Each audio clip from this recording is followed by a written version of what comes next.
Ladies and gentlemen, the 2018 Commander-in-Chief Trophy winner, the Army West Point Black Knights.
Ladies and gentlemen, the President of the United States.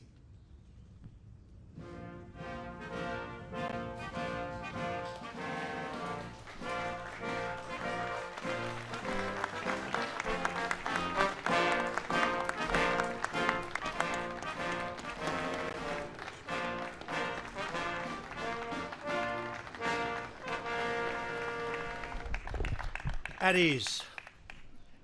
It's a beautiful day. What a great group of people. Star athletes and stars in every way. It's an honor to have you at the White House. Today it's my honor to present the Commander-in-Chief's trophy for the second year in a row to the Army Black Knights.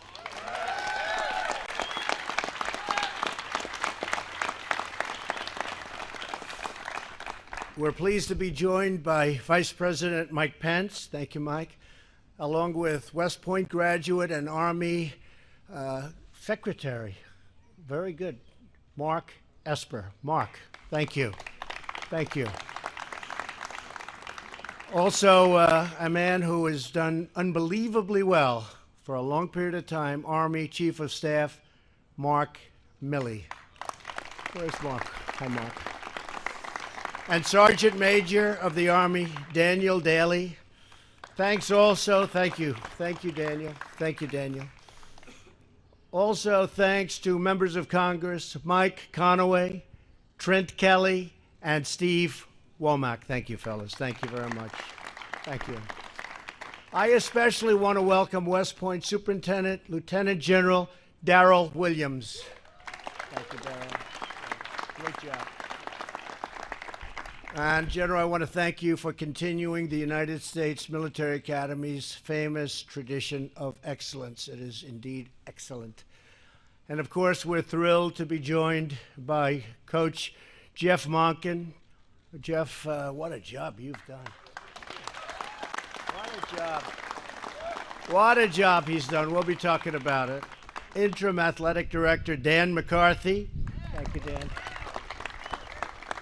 And Army football team, the whole team is here, and we appreciate it. Oh, there's Mark. I'm looking all over for Mark. I said he disappeared. That's not like a true Army guy. Thank you, Mark, very much. Congratulations to all of you on a phenomenal victory. For the first time ever, the West Point football program became back-to-back winners of the Commander-in-Chief's trophy. First time ever. It's a long history. With 11 victories last season, you won more games than any other Army team in history. Pretty good. Pretty good.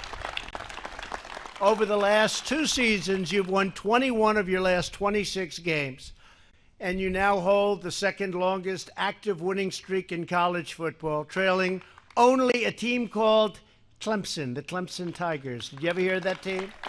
Did you ever hear of that team, fellas? They're a good team, too. They were here. They were here. Every time you enter the field, you prove that you are Army strong. You clinched the Commander-in-Chief's trophy in a hard-fought victory against Air Force. You led the first half as co-captain Darnell Walfark scored the first of 2 unanswered touchdowns. Where's Darnell? Say so. Come here, Darnell. Come on, Darnell. On behalf of the Army football team, I just want to thank everybody for coming out. All the support has been amazing. Go Army.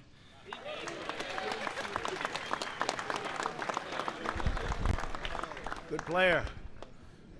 Then Air Force came surging back, closing your lead to only 3 points. Well, that's not good. You were a little concerned, Coach? You don't get concerned, but he wasn't concerned. But as Army always does, you held the line. Linebackers James Noctegal and co-team captain Cole Christensen made a pivotal, really, and I mean this was pivotal, 4th down stop in the final 2 minutes of the game, securing a 17-14 win for the Black Knights. It was a tough game. Air Force is tough. They've always been tough, Coach. I've seen their record. He goes, not that tough. You then won your third bowl victory in 3 years, tying an FBS bowl record with an outstanding and astonishing 70 points against a very good team, the Houston Cougars. In that game, quarterback Kelvin Hopkins dodged defenders left and right in a magnificent 77-yard touchdown run, the longest in Army Bowl history. Where's Kelvin? Come here, Kelvin. Come here. Boom. These guys are all running for office after this. Sir, thank you very much for having me and my teammates here. We were blessed to have a great season next year, or last year, and we're looking for a great one next year. So, go Army. You'll be back? Yes, sir. Yes, sir. He'll be back. That's a good sign. And Kelvin, I want to just congratulate you because it was a standout performance. Capped really an extraordinary year as Kelvin became the first Army player ever to rush and throw for over 1,000 yards in a single season. Wow, that's great. Pretty good, huh? I got to watch you. But what mattered most was the team's triumph in one of the nation's most celebrated athletic events, the Army-Navy game. Did anybody ever hear of it? Mark, did you ever hear of the Army-Navy game? It's a big deal. I was there. I was there numerous times, but I was there to watch this one. You took an early lead and held Navy scoreless for 3 quarters. For 4 minutes into the fourth quarter, Navy's quarterback, an outstanding player, was at the 7-yard line getting ready to go into the end zone. He was ready, right? He was ready. You weren't ready, but he was ready, right? You weren't ready. In a play that ultimately saved the game, defensive back Jalen McClinton raced in from the side and knocked the ball loose from an Army recovery. You got it, Army recovery. And I think the name of that player happened to be James Gibson. Where are those two guys? Come on down, James. Come on. Come on. Come on. You saved the game, I mean, in all fairness. Boy, they must like you. Do you guys like these two guys, I guess, right? You're lucky they're here. Right, Coach?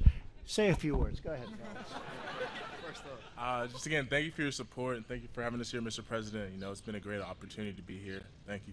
Thank you. Great job. Great job. I'd just like to thank all my teammates. The brotherhood is really special, so go Army. Great job. You're so lucky they were in that game, fellas. Could have been another story. Could have had somebody else here. That would not have been good, huh? Good job. That hit stopped a Navy touchdown in its tracks, and Army won by a single score. Jalen and James, way to go. And I was at the game, by the way. And you know, I was so impressed when I was at the game. I mentioned this to the coach, and it's a big deal. I hope it doesn't become the story, but it is a big story because I'm going to look at doing a waiver for service academy athletes who can get into the major leagues like the NFL, hockey, baseball. We're going to see if we can do it, and they'll serve their time after they're finished with professional sports. And that'll make things, can you imagine this incredible coach with that little asset? Because I would imagine that would make recruiting a little bit easier. Yes, sir. So we're going to, on behalf of the coach, who's a tremendous guy, we're going to look at a waiver for the service academies. They'll serve their time after. I think it sounds good, right? I think it sounds good. I've always watched. It used to be 5 years and 4 years, and it's a long time. That's a long time. Now it's 2 years, but it's another 4 years, 4 or 5 years that you have to do things. So they'll serve it afterwards, Coach. Good luck, Coach. If you win again, which I know you will, you'll do it without, but good luck. I think it's a great idea. I think it's really fair, too. From 1997 to 2015, Army won only 4 games against other service academies. Think of that. Now, with your victories over Air Force and Navy and a lot of other great schools and some football powers, you have won 5 in a row and ended last season ranked 19th in the nation. Think of that. Coach Monken's record of success earned him the prestigious George Munger and Vince Lombardi Coach of the Year awards. And Coach, I just think it's an amazing job that you've done. And I really want you to come up and say a few words, Coach, because a few people have been able to do in the coaching world what you've been able to do. And you did have that little bit of a restriction. Some people would call it a lot, and you still always seem to win. So, Coach, say a few words, please. Shall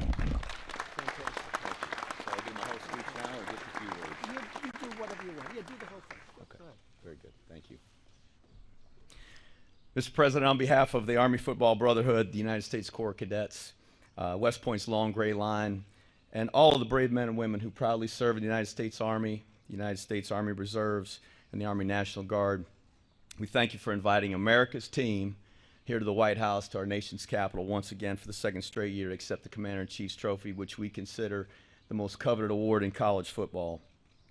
It's a privilege and an honor for us to be here with you once again. These young men and their classmates in the Corps represent our nation's very best.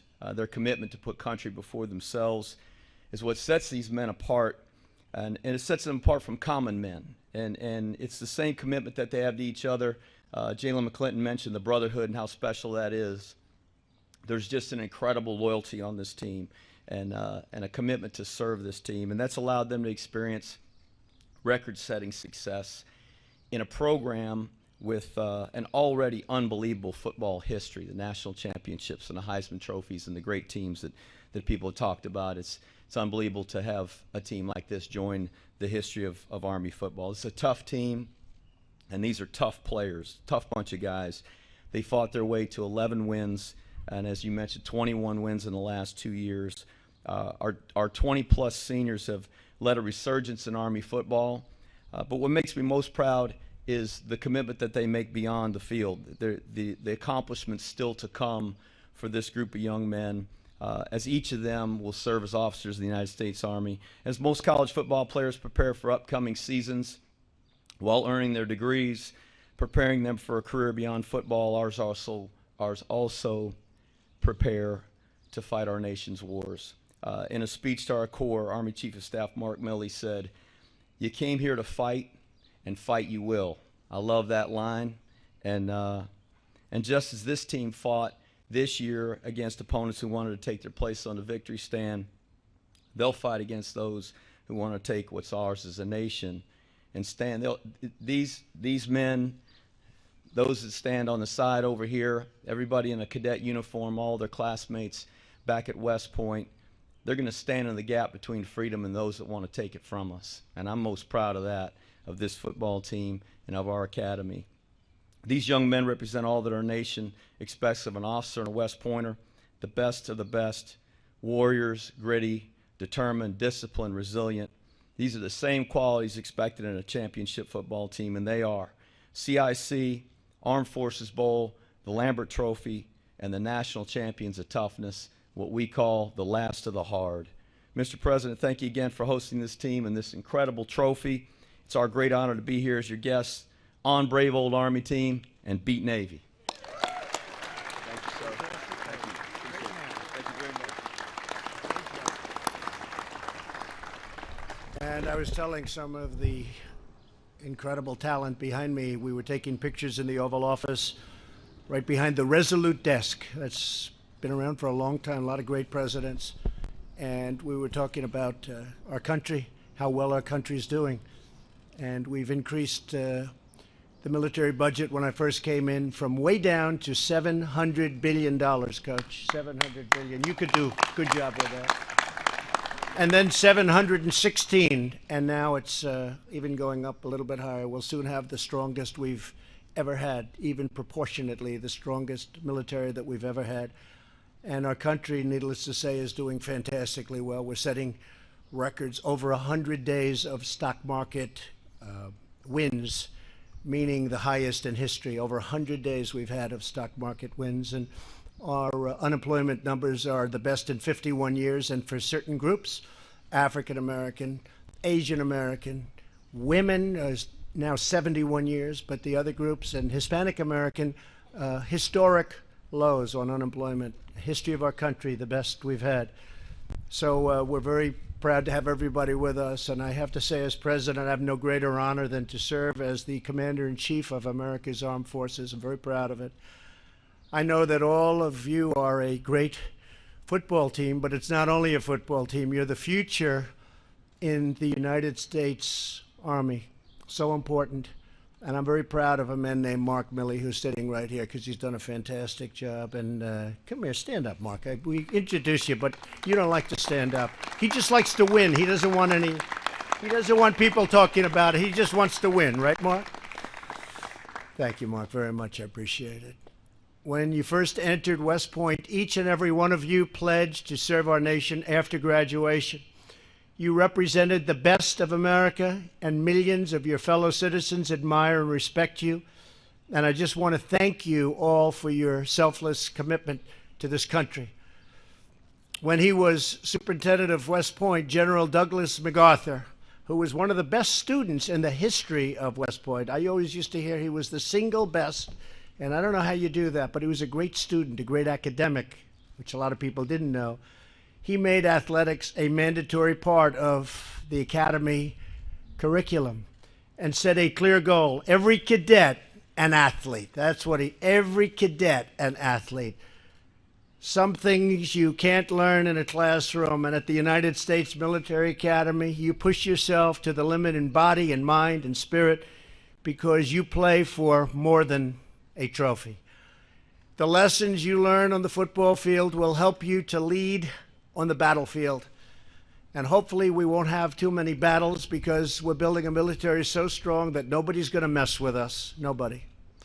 When you play for Army, you're taught the courage to take a hit, the strength to sacrifice for your team, and the grit to fight for every single inch. You give all that you have, and you never let up until that mission is done, until you've gained that victory. The Army, Navy, Marines, Air Force, Coast Guard, all of the United States Armed Forces are the strongest, toughest, bravest, and fiercest warriors the world has ever known. We have the greatest military right now that the world has ever known. And we're doing some additional things like for our great veterans. They don't know right now, it looks like so far off, but someday they'll be veterans. We're taking care of our veterans like never before. We just approved, after 44 years, they've been trying to get it, Veterans Choice. Rather than waiting for days and weeks and months to see a doctor, if there's a wait, you go right outside, you get to a local doctor who's a great doctor, we pay the bill, and you get yourself fixed up. They've been trying to get that mark for 44 years, as you know, and plenty of other things have been passed for our great veterans. With us today are 28 seniors on the team who will soon graduate, become second lieutenants, and enter different branches of the Army, including infantry, armor, field artillery, and air defense artillery. Wherever your country needs you, we know you will serve with integrity, loyalty, honor, courage, and an unbreakable will to win, win, win. We love that sound. Don't we love that word? Yep. That's a great word. You know it well. Armies always, and this great Army of ours, always fights to victory, always. To the entire Black Knights team, congratulations once again on your historic victories, and keep on that path to just winning and making us all very proud of you, because we are all very, very proud of you. So, Coach, I want to congratulate you again. That's an incredible job. The job you've done is like few others, very few others. And I know some coaches. I know some coaches in other leagues. I know some coaches in the NFL. Jeff, they have great, great respect for you as a coach and as a man, and I just want to let you know that. So, you know who I'm talking about, right? So, thank you all. We'll take some pictures around that incredible trophy, and we'll see you very soon. Thank you very much. Thank you all for being here. Appreciate it. Good.